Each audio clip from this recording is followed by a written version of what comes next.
Bom dia, ministro. Muito bem-vindo. Bom dia, Adriana. Eu que agradeço o convite. É um prazer estar aqui com vocês. Ministro, o senhor acabou de assumir no dia 25 de setembro, e no seu discurso de posse, o senhor falou muito sobre a assimetria nas relações de trabalho e sobre a falsa liberdade de escolha do trabalhador. Queria que o senhor comentasse um pouco sobre isso e como a Justiça do Trabalho pode atuar com relação a essa questão. Olha, essa questão é essencial e fundamental quando a gente quer compreender o que seja o direito do trabalho. Porque a razão da existência da norma trabalhista visa justamente corrigir a assimetria nessa relação contratual. Nós não temos a ideia de que haja uma relação simétrica entre quem dá a ordem, quem dirige os trabalhos e quem recebe as ordens para a execução do trabalho.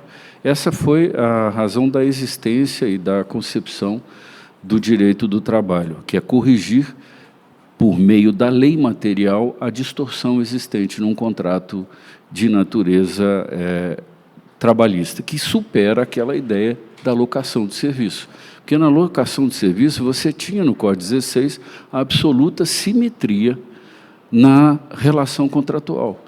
Toda a origem, a construção da atuação daquele período trabalhista que levou à construção da legislação do trabalho a partir da consolidação das leis que eram esparsas, foi através da superação dessa ideia de simetria. E nós sabemos que a liberdade ela não pode oprimir. E é por isso que há uma lei regulatória que faz com que haja uma estabilidade nessas relações, porque senão nós teríamos praticamente uma barbárie em termos de exploração do trabalho humano, como nós vivemos no final do século XIX e início do século XX. Então, eu espero que o futuro não seja um retrocesso, mas que o futuro seja uma regulação justa para essas relações contratuais. Queria saber quais são os seus principais projetos nessa sua gestão no biênio de 2025 a 2027. Olha, em termos de governança judicial, o tribunal, nós pretendemos dar uma maior celeridade aos julgamentos, e, sobretudo, nas sessões da SDI 1 e SDI 2, porque a seção de dissídios coletivos ela está muito em dia.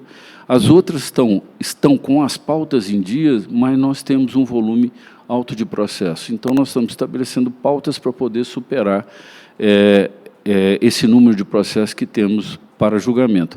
Mas, sobretudo, a pauta que diz respeito ao número de processos de incidente de recursos repetitivos, que foram afetados a partir das deliberações do tribunal no tocante à reafirmação da jurisprudência.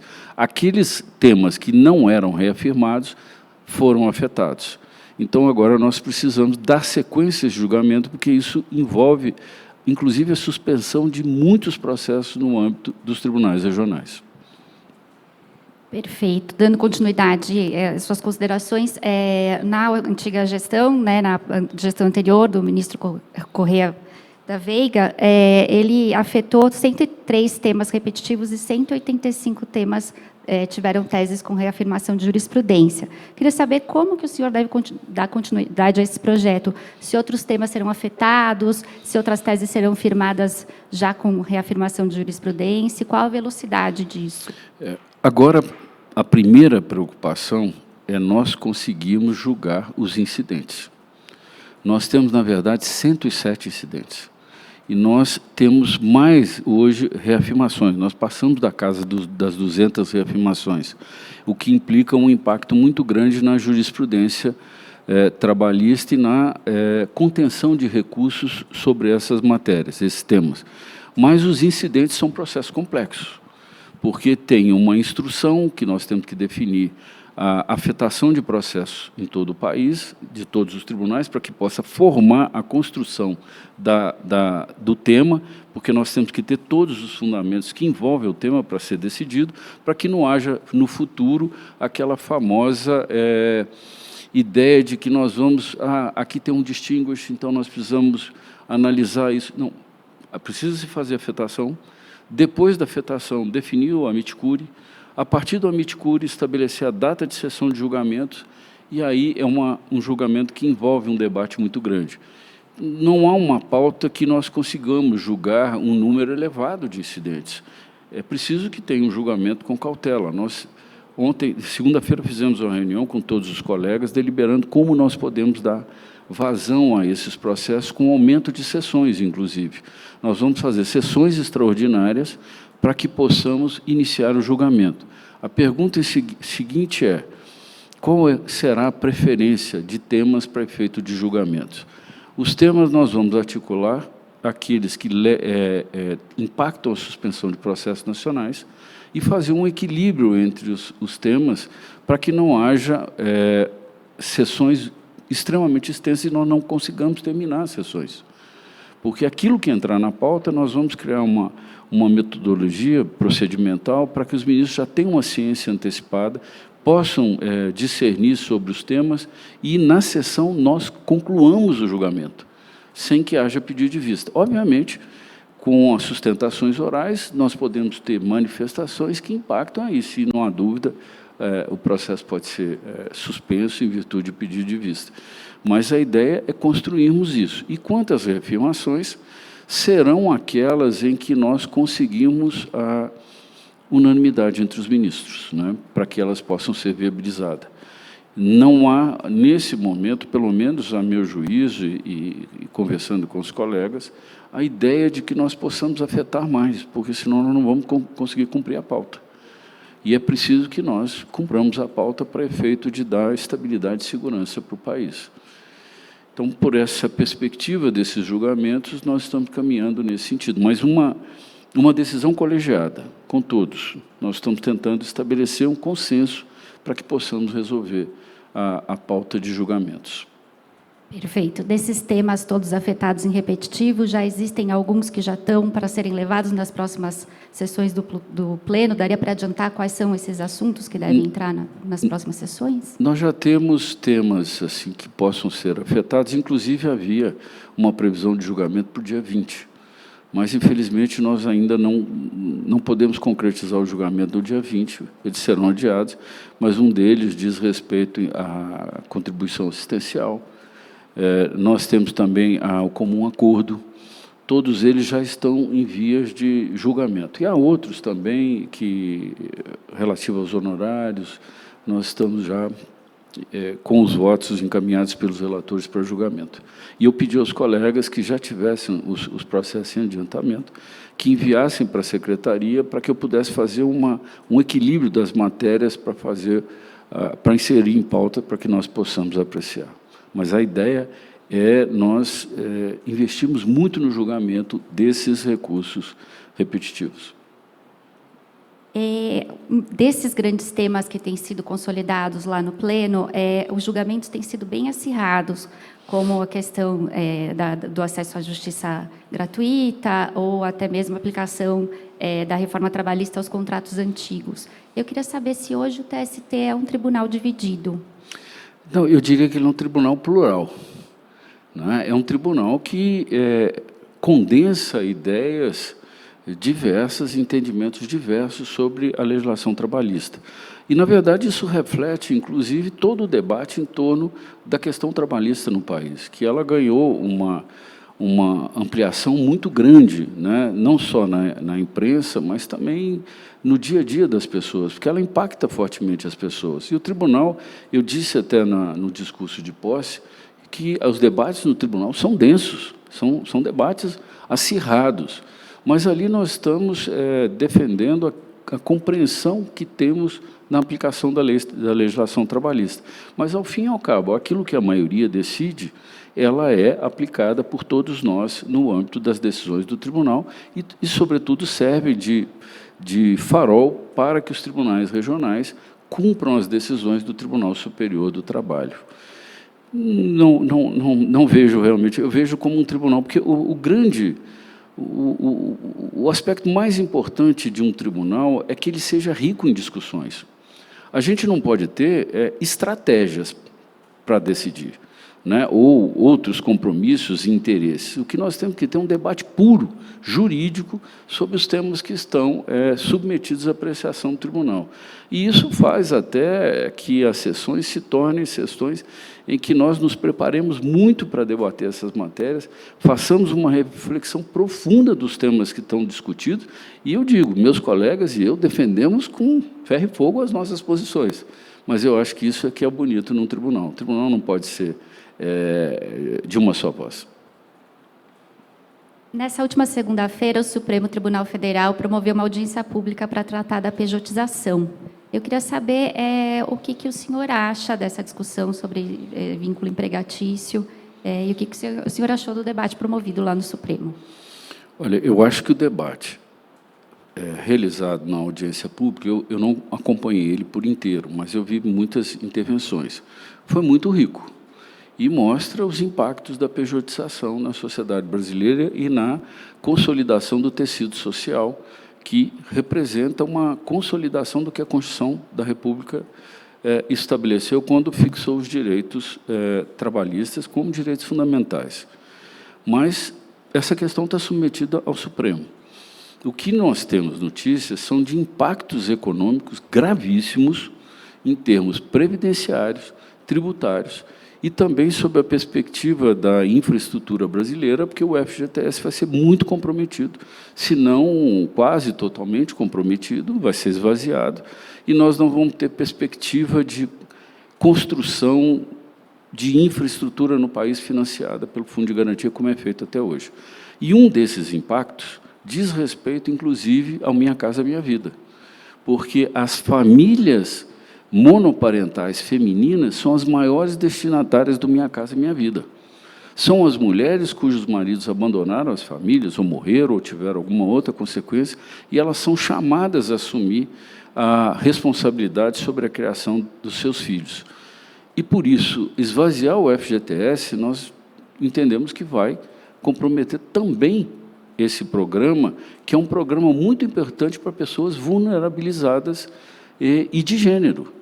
Não é um programa que compromete as famílias monoparentais masculinas, embora possa comprometer, mas, sobretudo, as famílias monoparentais femininas, inclusive um locus de segurança para as famílias e para a criação dos seus filhos, que são as gerações futuras. E, além disso, falando em geração futura, nós vamos ter um impacto na capacitação dos trabalhadores para um novo tempo, de um trabalho, novas formas de trabalho, um trabalho a partir da ideia da inteligência artificial, dos algoritmos, que nós não vamos ter como formar trabalhadores, porque o sistema S vai ser totalmente impactado. Mas o que é mais grave é que a Previdência Social não se sustentará, porque ela é sustentada, sobretudo, pelos contratos de trabalho, que é uma responsabilidade conjunta, constitucionalmente determinada, para que haja o equilíbrio e a construção da assistência e da segurança social, que é feita pelo empregado e pelo empregador. Aí se diz que o empregado vai ser obrigado a recolher a Previdência, mas aí tem um outro detalhe também. Quando ele for obrigado à Previdência, vai ser só ele, não vai ter contribuição do empregador. Então, nós estamos quebrando, inclusive, a simetria, estabelecendo a responsabilidade só por aqueles que trabalham, mas não aqueles que recebem o objeto do trabalho humano, e que, com certeza, a meu juízo, não cumpre a ideia constitucional. Mas, claro, isso aqui é uma opinião pessoal, é aquilo que eu tenho lido sobre os impactos, eu acho que são muito graves, isso pode levar a uma ruptura do tecido social. A legislação trabalhista, ela não nasce por outorga, ela nasce por uma promulgação em face das lutas sociais que tivemos no início do século XX. E isso pode trazer uma nova concepção. O que eu acho é que nós temos que pensar que nós temos que desenhar, com relação às novas formas de trabalho, uma CLT digital, como diz o professor Márcio Pockmann, porque são características um pouco diferentes na prestação do serviço. Eu não estou aí alienando a subordinação. Subordinação eu acho que existe, mas a gente pode definir formas de atender essa geração de trabalho que surge no país. A CLT não fica em desuso. ela não fica escanteada, ela faz parte de uma geração e faz parte hoje de uma gama de trabalhadores, acho que está em 38 ou 39 milhões de trabalhadores brasileiros, que não podem ser desprotegidos. Nós ainda não estamos num passo de um país que já está evoluído tecnologicamente e nós necessitamos de muita educação, de uma mudança cultural e de proteção a essas pessoas. Porque é o seguinte, o IBGE já estima que até 2041 a população brasileira vai ficar em 220 milhões. Ela está reduzindo, ela não está sendo renovada, ou o número de crianças nascidas tem sido superior. Isso significa que nós vamos ter uma população mais velha. Agora, a população mais velha vai trabalhar até quando? Se ela adoecer, se ela tiver um acidente, quem vai proteger? Tem um problema de responsabilidade fiscal. Em algum lugar vai ter que ter dinheiro para a Previdência, que é um sistema que nós temos no Brasil, que é, no mundo, uma referência nesse ponto. E mais que isso, pela projeção do IBGE, em face de uma possível pejotização, 4/5 das pessoas nascidas até 2050 virão de famílias pobres, sem perspectivas. Isso é uma projeção do IBGE. Eu não estou falando algo que eu estou tirando de uma caixa. Isso é uma projeção do IBGE. 4/5 das pessoas serão pessoas com origem mais humilde, mais pobres. E é isso que eu defendo no país. Nós temos que ter uma regulação, que essas pessoas têm que ter proteção, que essas pessoas têm que ter possibilidade de mobilidade social, elas têm que ter uma perspectiva de futuro, as famílias têm que ser estabilidades para que elas possam chegar ao seu desiderato como uma geração de futuro, e não uma geração de presente. O que eu tenho assistido hoje são discursos que têm um viés econômico, né, que a gente, comportamental, de economia comportamental, que é no seguinte sentido, é o hoje. É o sem futuro, como se não houvesse amanhã. A gente ouve muito, assim, algumas entrevistas, as pessoas falando, o futuro a Deus pertence. Eu tenho dito repetitivamente, não pertence, não. Pode pertencer pelo plano espiritual, mas pelo plano material aqui, pertence a todos nós, porque nós temos que garantir essas pessoas, o futuro dessas famílias. Nós não podemos ter um país desigual, porque se eu tenho 4/5 dos nascidos em famílias mais pobres, a desigualdade do Brasil está aumentando exponencialmente. E isso tem que ser revertido através de uma distribuição de riquezas, porque tanto o trabalhador como o empregador, eles contribuem para a riqueza da nação. E uma nação não será rica se não houver uma distribuição proporcional dessa riqueza. Aliás, o próprio liberalismo, que não se confunde com o libertarismo, ele assegura exatamente isso, a mesma capacidade para as pessoas de terem um desenvolvimento espiritual, econômico, social e pessoal. Por quê? O liberalismo assegura o seguinte, a partida igual para todos, o ponto de partida igual para todos. Eu pergunto, no nosso país, qual é o ponto de partida igual para todos aqui? Eu mesmo sou fruto dessa distonia. Eu venho de uma família de classe média, meu pai foi juiz, claro que eu tive as melhores condições. Isso não significa que eu não seja uma voz que possa reconhecer essa distonia, porque eu sou fruto dela. Então, nós temos que olhar para um país que as pessoas tenham igualdade, sim. As ações afirmativas foram muito importantes, mas ainda não revelam. Mas, se hoje nós olharmos nas universidades, todos aqueles estudantes que entraram pela cota têm um ótimo desempenho dentro das universidades. O que a gente precisa entender é que todas as pessoas precisam de uma oportunidade. Aí esse discurso de meritocracia, não eu consegui, eu superei, como autônomo, como empreendedor, isso é uma exceção, porque as condições são muito diversas para essas pessoas. Então, nós não temos uma ideia liberal, nós estamos falando de uma outra coisa, não faça discurso de liberdade econômica, porque não é isso, essas pessoas não têm as mesmas condições das outras. E a gente precisa ter uma legislação do trabalho, e ela surge como uma legislação de regulamentação, como nós temos o direito do consumidor, como nós temos o antitruste e como nós temos algumas questões agora, como essa lei tributária que estabeleceu a isenção do imposto de renda até R$ 5.000. Isso é uma forma de corrigir desigualdades, isso é uma forma de assegurar oportunidades. Porque quando o trabalhador recebe o seu salário, 13º, as férias, o que nós estamos assegurando para eles é o mínimo que todos nós temos. Quando eu falo em pejotização, eu pergunto, e a pergunta que fica é exatamente essa. Eu não conheço um PJ ou PJ que possa ser grávido, possa ficar grávido. Eu não conheço uma PJ que possa tirar férias. Eu não conheço PJ que receba 13º. Eu não conheço PJ que seja assediado profissionalmente, porque PJ não é. E não conheço PJ que descanse aos domingos e tenha as 11 horas de intervalo intercalar entre as jornadas de trabalho. Então, que mundo que nós estamos falando? De que mundo que nós estamos falando? Tudo que foi conquistado no artigo 7º da Constituição, artigo 8º, que assegura uma condição mínima civilizatória, virou pó. Não vai sobrar nada. Então, aquele artigo 7º não parece que vai ter muito significado, se essa ideia da pejotização concluir. Porque, lógico, nós já estamos assistindo uma avalanche de contratações pelo PJ. Se isso virar uma situação legal, eu até não estou... aqui não discuto a defesa da minha instituição, da Justiça do Trabalho. Eu estou falando de outra coisa. Eu estou falando da defesa de pessoas vulneráveis. Pessoas que não terão proteção do Estado. Pessoas que estarão achando que a Constituição assegura para eles alguma coisa e não assegura nada.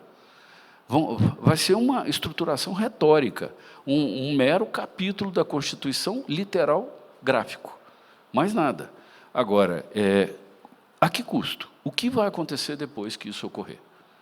Né? Você vai desconstruir uma história de lutas sociais de mais de 80 anos. A história é cíclica, todo mundo sabe o que acontece.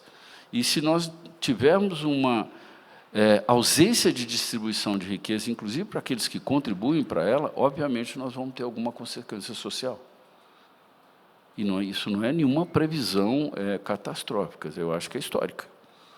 Portanto, claro, a decisão será feita, virá do Supremo Tribunal Federal, mas eu temo pelas consequências. Um dos pontos que os ministros devem abordar nesse julgamento da pejotização é a questão da competência da Justiça do Trabalho para julgar sobre fraudes, né, nesses contratos entre pessoas jurídicas. Queria saber o que o senhor acha dessa questão, se a competência é da Justiça do Trabalho.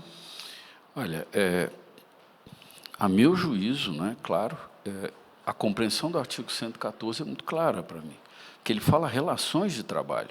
Agora, desenhar isso como uma locação de serviço é rasgar o artigo 7º e voltar ao Código Civil 16. O Código Civil 16, quando ele foi editado, ele trazia locação de serviço.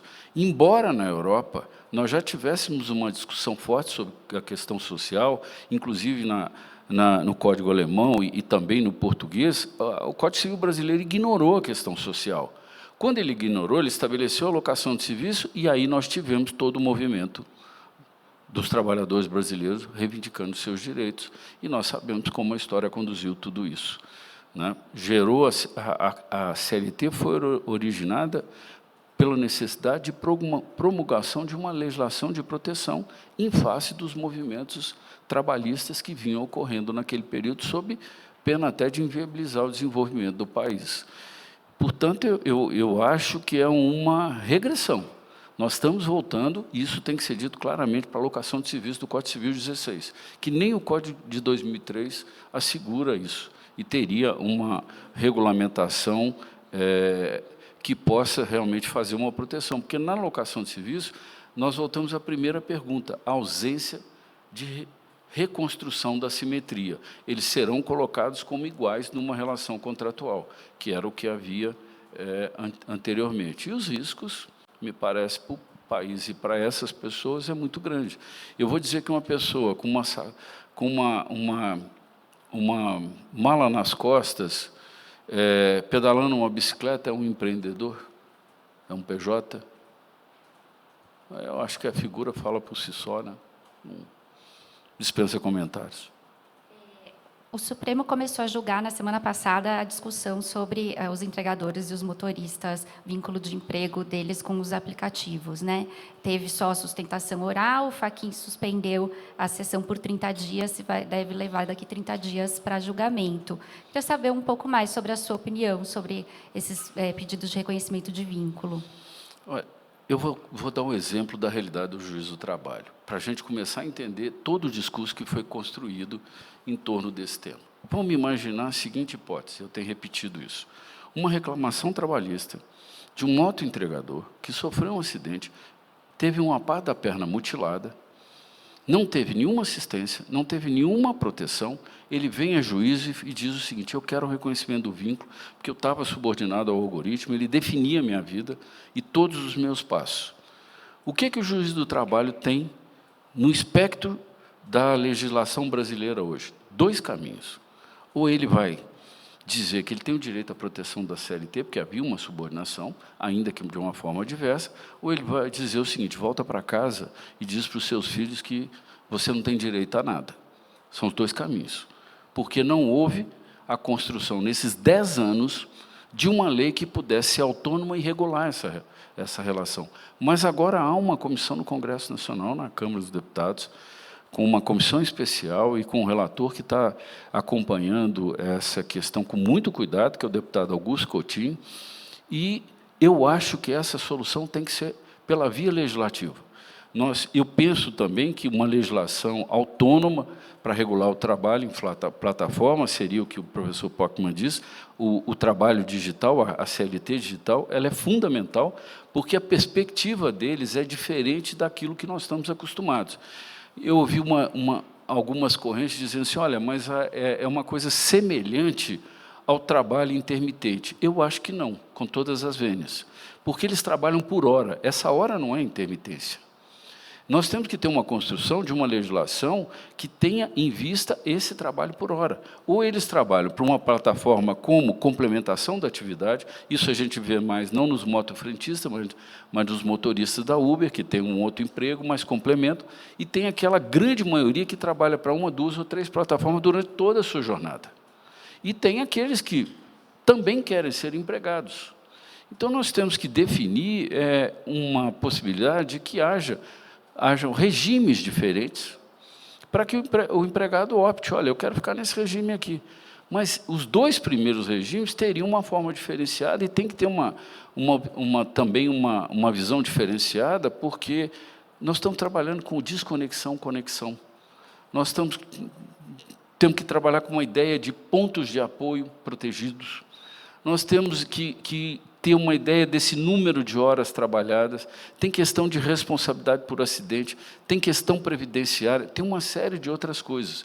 Esse debate, o deputado Augusto Coutinho, inclusive, convidou o tribunal a participar, o ministro Luiz foi, eu também estive lá, alertando para essa nova realidade. E mais, o que a OIT orienta? Qualquer lei trabalhista que seja justa, legítima e equânime, ela necessita da participação dos trabalhadores, dos empregadores e do Estado.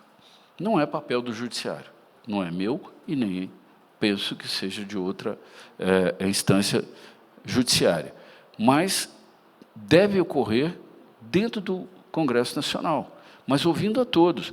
Eu tive a oportunidade de conversar com dirigentes de associações de motoentregadores aqui em Brasília, já um pouco antes ou depois da posse, antes da posse. E nós conversamos, ele falou para mim assim: oh, ministro, mas eu vejo que o senhor está preocupado, mas é o seguinte, o senhor está aqui dentro do gabinete, né? O senhor não conhece a nossa realidade lá fora e o senhor não está escutando todos nós. O senhor vai lá? Eu falei: claro que vou, não tem o menor problema de ir. E fomos, uma sexta-feira.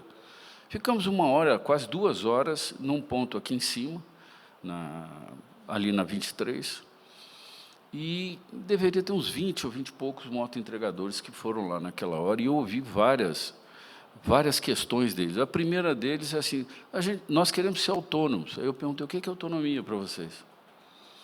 Eu falei: não, autonomia para a gente gerir a nossa atividade. Eu falei: mas vocês põem preço? Não, a gente não põe preço. Vocês atendem a hora que vocês querem, voltam para casa a hora que vocês querem? Não. A gente não pode, porque o algoritmo não permite. Inclusive, relatavam que, às vezes, num sábado à noite ou num domingo, cansado, chuvoso, quando eles estavam voltando, o algoritmo determinava uma entrega em outro lugar. Se eles recusassem essa entrega, no dia seguinte eles passavam para o final da fila e não eram chamados imediatamente. Aí eu disse, isso não é autonomia. Me perdoe, mas isso não é autonomia. Então, a gente tem que discutir o conceito de autonomia para saber exatamente o que vocês querem. Porque tem que ver o que foi passado para vocês de autonomia. Né? E outra coisa que eu vi que me deixou muito chocado foi, no final, um deles virou-se para mim e disse assim, olha, ministro, quando a gente está falando de segurança, né, porque tem uma possibilidade de ter uma capacitação em termos de segurança para os motoentregadores e também para retirar aquela ideia de que eles têm que ir em velocidade para entregar, para ganhar mais, porque isso é caminho da morte. Né? Nós tivemos 13.477 motoboys mortos no último ano. Ninguém está ligando para isso, porque tem 10 anos que isso está acontecendo. Nos últimos 3 anos, são 36 mil famílias que perderam seus entes queridos e aqueles que eram os provedores e que geraram famílias monoparentais femininas. Mas ninguém está ligando. Agora parece que a coisa está tomando uma proporção. E é isso que eu defendo. Essas pessoas têm que ter uma regulação e têm que ter uma proteção. Eles não são independentes. E aí ele disse para mim aquela coisa que mais me chocou no final, que é inimaginável você pensar que algum de nós possa dizer isso. Ele disse o seguinte, doutor, o senhor sabe o que eu acho nessa coisa dos acidentes conosco? Eu só quero que Deus me leve se eu sofrer um acidente e ficar paraplégico ou tetraplégico, porque eu não posso fazer com que a minha família tenha que me carregar. Eu te juro que eu senti uma coisa muito impactante com uma fala dessa. Quem é que fala que vai trabalhar e sabe que pode não voltar para casa? Quem? Quem de nós que tem isso? Mas quem de nós está preocupado com essas pessoas? E é isso que me chama a atenção, que a gente tem que trabalhar para um país melhor. Eu não posso esperar que essas pessoas possam ter alguma perspectiva de futuro, porque eles não sabem se eles voltam para casa no dia seguinte. É como se eles tivessem ido para uma batalha em Gaza. Estou aqui, eu não sei o que vai acontecer. Amanhã eu não sei se eu volto, amanhã eu não sei se eu vou ver meus filhos, vou estar com a minha mulher, não vê nada. E quem se preocupa? Então, quando a gente fica com esse discurso de protege, não protege, eu quero saber quem fala da vida deles. Quem é que está lá? Eu fui lá. Para a reunião que eu tive com eles, o lugar onde eles comem são os tijolos que eles colocaram, arrumaram compensado, e eles sentam e comem nessas circunstâncias.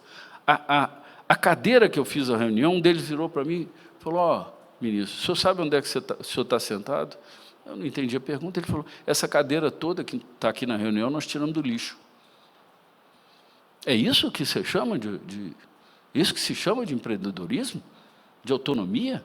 É porque ninguém vai lá viver a vida deles, ninguém vai lá saber como eles estão vivendo, e ninguém quer escutá-los para dizer o que eles estão vivendo ou passando. Então, eu acho que é muito fácil fazer discurso em gabinete, mas não saber o que acontece na vida deles. Por isso que eles têm que ser ouvidos, por isso que eles têm que falar, e por isso que eles têm que mostrar a realidade deles. Porque na hora de servir a gente entregando as coisas, é muito fácil, mas ninguém sabe o que eles estão passando, o que representa para a família deles. Né? A expectativa de insegurança, de incerteza, e de medo, porque a fala desse rapaz para mim foi uma fala de medo. Falou, me leva, não me deixa aqui nessa circunstância. Porque ele sabe que ele não tem nenhuma proteção, nenhuma. É zero proteção, é o que ele sabe. É o que eles estão vivendo há 10 anos. Um outro colega que está me ajudando, inclusive, no tribunal, me disse que fez um pedido num final de semana, uns sanduíches, porque estava reunida ali a família, e ele pediu um sanduíche a mais, um refrigerante a mais para o próprio motor entregador. Ele não sabia. Quando ele chegou, ele tirou e falou assim, isso aqui é seu. Ele ficou olhando para ele e falou, doutor, eu vou falar uma coisa para o senhor. As costas quentes e o estômago frio e vazio. E aí sentou e comeu, porque não tinha comido até aquela hora. É esse o país que nós estamos querendo para nós? Eu não quero esse país, sinceramente. A minha etapa na presidência é fazer com que a gente possa dar visibilidade aos vulneráveis, nós possamos ter um caminho de proteção a essas pessoas. Nós precisamos prestar atenção no que está acontecendo no sistema penitenciário. do trabalho penitenciário. É claro que nós temos que ter uma legislação diferenciada, mas eles têm que ter pelo menos o salário mínimo. Nós temos que ter um observatório de direitos humanos, de causas estratégicas. Nós precisamos fazer uma inserção no norte do país para proteger os povos originários e os ribeirinhos. Tudo isso implica em proteção do Estado. Tudo isso implica em proteção do futuro do nosso país. Então, a minha ideia, realmente, assim, eu tenho defendido com muita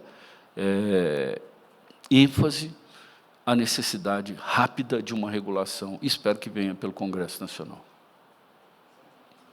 Qual a sua opinião sobre a aplicação da CLT hoje? Depois de 80 anos, ela ainda dá conta dessas novas realidades que estão surgindo? E qual a sua opinião sobre a reforma trabalhista, se ela atualizou os pontos que precisavam?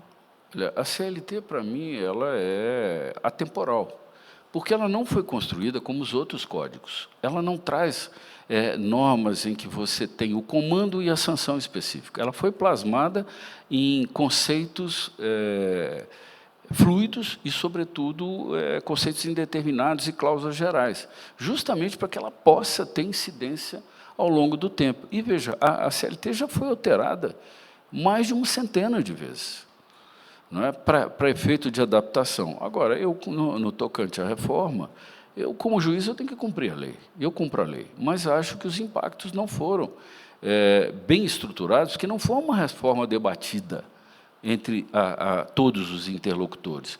Foi uma reforma que retira uma legislação, um projeto de lei que estava paralisado, ele se multiplica ali dentro e faz um debate em uma semana ou duas de questões, e, inclusive, com anotações muito graves que a Intercept fez com relação ao encaminhamento dos temas, mas não teve um debate nos termos que a OIT exige. Mas a lei está aí, eu cumpro a lei como juiz e não discuto a interpretação. Mas nós não tivemos nenhum impacto como aqueles que pretenderam. Isso já me diz que é o suficiente com relação a esse tema. O Supremo Tribunal Federal chamou para si temas importantes trabalhistas, né? Foi a questão da terceirização, agora a pejotização, uberização. E há quem diga que existe um conflito entre o Supremo e o TST. Queria saber o que o senhor acha. Eu não diria que é um conflito. Eu diria que, diferentemente do Superior Tribunal de Justiça, nós temos uma competência concorrente com o Supremo Tribunal Federal. Então, nós temos que sim, de analisar a questão constitucional em todas as instâncias, e especialmente no TST. E o que acontece? As pessoas estão driblando o sistema recursal trabalhista e entrando com reclamações a partir de sentenças ou decisões dos tribunais regionais. A política de precedentes, ela vem para dizer o seguinte: olha, os tribunais têm que cuidar da aplicação dos precedentes, não só do Tribunal Superior do Trabalho, mas também do Supremo Tribunal Federal. Com isso, a gente barraria a possibilidade de reclamações passarem para o Supremo Tribunal Federal, porque isso é uma burla, porque a reclamação não tem contraditório, não tem recolhimento de depósitos e faz com que a ideia da aderência da reclamação seja, inclusive, distorcida. E aquilo que o Supremo objetiva na decisão plenária, quando ele define a repercussão, acaba sendo esfacelada nas reclamações por interpretações diferenciadas dos votos, porque não há uma ratio decidente específica para que possa centralizar o debate em torno de uma razão de decisão única. E isso gera inúmeras consequências processuais e até um pouco de insegurança também. Em 2026, nós vamos ter eleições presidenciais. Eu queria saber o que o TST pode fazer para tentar coibir esses assédios eleitorais que acontecem em algumas empresas. Que bom que você fez essa pergunta, que eu tinha esquecido o tema. Mas essa é uma questão fundamental. O assédio, a questão do assédio eleitoral no país é cultural, histórica. Ele se agravou muito nos últimos tempos. E o Tribunal Superior Eleitoral, sob a presidência da ministra Carmen Lúcia, tem feito um trabalho importantíssimo de combate ao assédio, inclusive tem uma disque denúncia que você pode acessar. A nossa ideia é de incrementar, complementar esse trabalho do TSE com um projeto que nós vamos levar a cabo ou no início de dezembro ou no início do outro ano, em que a gente tem uma mensagem direta ao trabalhador, a todos os trabalhadores, no sentido de que ele tem o direito legítimo de votar em quem ele acha que é importante para representá-lo de forma livre, independente e secreta, sem que haja possibilidade de coerção da vontade dele. Eu acho que é um mínimo, né? Numa democracia, o direito básico de todo mundo é de votar em quem ele acha que é o seu representante legítimo, sem ser coagido.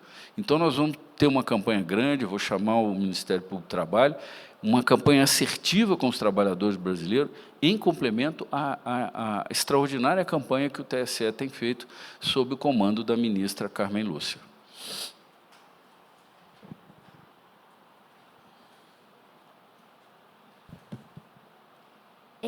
Há alguns meses teve uma notícia de que os ministros do TST teriam uma sala exclusiva no aeroporto de Brasília. Eu queria saber qual é a situação atual sobre essa sala. A situação atual é que esse assunto já está encerrado. Nós já devolvemos à sala uma deliberação unânime do tribunal segunda-feira. Esse não é mais um assunto relevante para o tribunal. E nem é mais necessário nós conduzirmos isso, porque o tribunal havia deliberado na extensão dos outros tribunais. E é um contrato que a Inframérica colocava nesse sentido. Mas, segunda-feira, todos os colegas unanimemente deliberaram na rescisão do contrato no que diz respeito à sala. A sala já foi comunicada à Inframérica da devolução da sala. Não é mais um tema para nós. Perfeito, ministro. Agradeço muito pela sua presença. Nós vamos encerrando por aqui. Obrigada. Eu que agradeço, fico muito honrado com o convite que me foi feito. Muito obrigado.